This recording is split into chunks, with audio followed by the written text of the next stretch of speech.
Hello, Philip. Hi, Robbie. How are you? I'm good, thank you. First of all, I want to thank you. So we're just wrapping up the Chamber of Commerce event here in Fort McMurray at the lovely Fort McMurray Golf Club. You touched on one thing about it's not as bad as it feels right now, and you've seen worse. So, and I like that when you said like it's okay to be worried, but don't panic. Why are you telling us that and making us calm in a situation where a lot of us think we should be selling our houses and moving to not Greenland, but somewhere else? Certainly. Yes, and first, thank you for having me here. It's a great pleasure to be speaking to you today. When we think about the environment that we're in, especially in the 24-hour news cycle that we're thrust upon, things can be scary. And there's always something that investors can point to that will lead them to almost like the worst case scenario, which is this is going to be terrible for my portfolio. This is going to result in a market crash. We're going to enter a recession, things like that.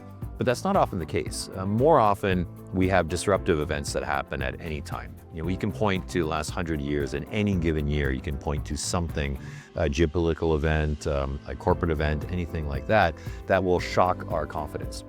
But what we really have to focus on are the fundamentals.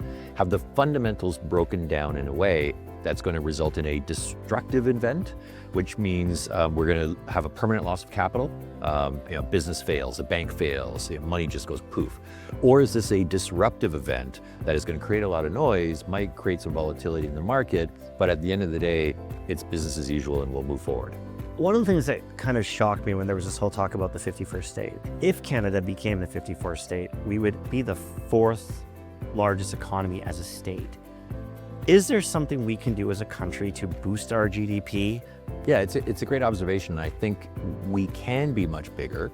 And you have to go back to why is Trump saying this? Is he just trying to antagonize Canada, or is there something deeper? And I think one of the deeper things, and you can see it with his attraction to Panama, or his attraction to the mining rights in Ukraine, or his attraction to Greenland, it's the one thing that these all have in common, including Canada, is they're resource rich. Now, Panama, the resource is the canal, but in Canada and Greenland and Ukraine, it's the natural resources. So that's, I think, at the heart of why they're making those jabs. What we can do, though, first off, I don't think we're going to be the 51st state. I don't think that's going to be a possibility at all.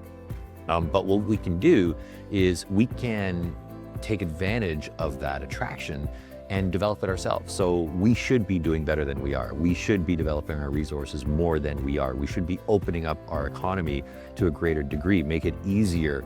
When you mentioned the proven and probable reserves that we have here, yes, we have 100-year life on, at least 100-year life on the oil that's just in the oil sands here, that doesn't include what's in the Arctic or in other areas.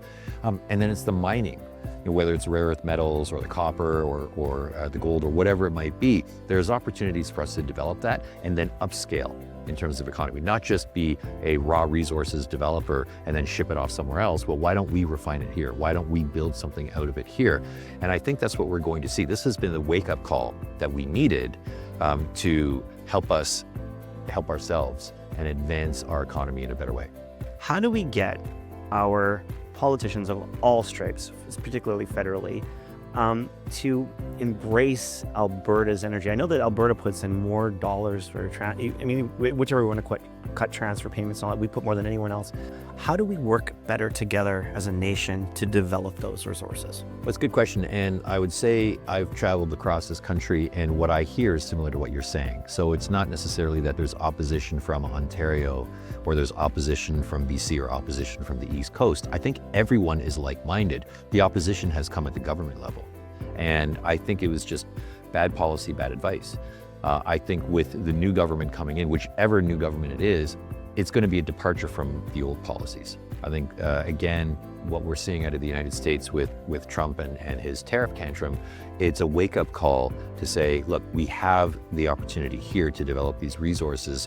What we had before was not the best policy in the interest of the Canadian economy or the interest of Canadians. We need to think for the future, and we need to change the way that we have been thinking that we're going to be the benevolent country that's going to save the world from climate change and so on. We can still do that while also developing our resources. It's not mutually exclusive. You can do both at the same time. I would say from what I'm hearing from the two candidates that seem to be vying for that prime minister's seat in the future at the next election, they're seeing and saying the same thing.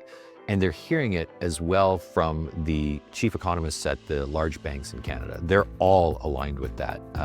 And so when you are hearing it from every single angle, and you saw what happened if you didn't listen to the last government, you better change and wake up.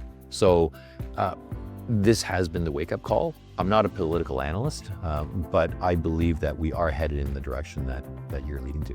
What is some advice right now to kind of ease people and get them kind of more confident? Okay, so a couple things. One, we're in a disruptive event right now, not a destructive event. Again, this isn't like 2008. 2008 was a scary time because banks were failing, businesses were failing. That is a destruction of capital. What we have right now is a disruptive event where someone is engaged in bad policy out of the United States with Canada, with Europe, with Mexico, whatever it is. But this is temporary. So tariffs are in place now, but they're temporary. They're not going to last. You have to believe that. The volatility that we're seeing in the market, yes, it's there today. It's not going to last. What will last is good companies will continue to find a way to operate and generate profits in multiple different environments, and that's what we want to be a part of. So keep calm, carry on.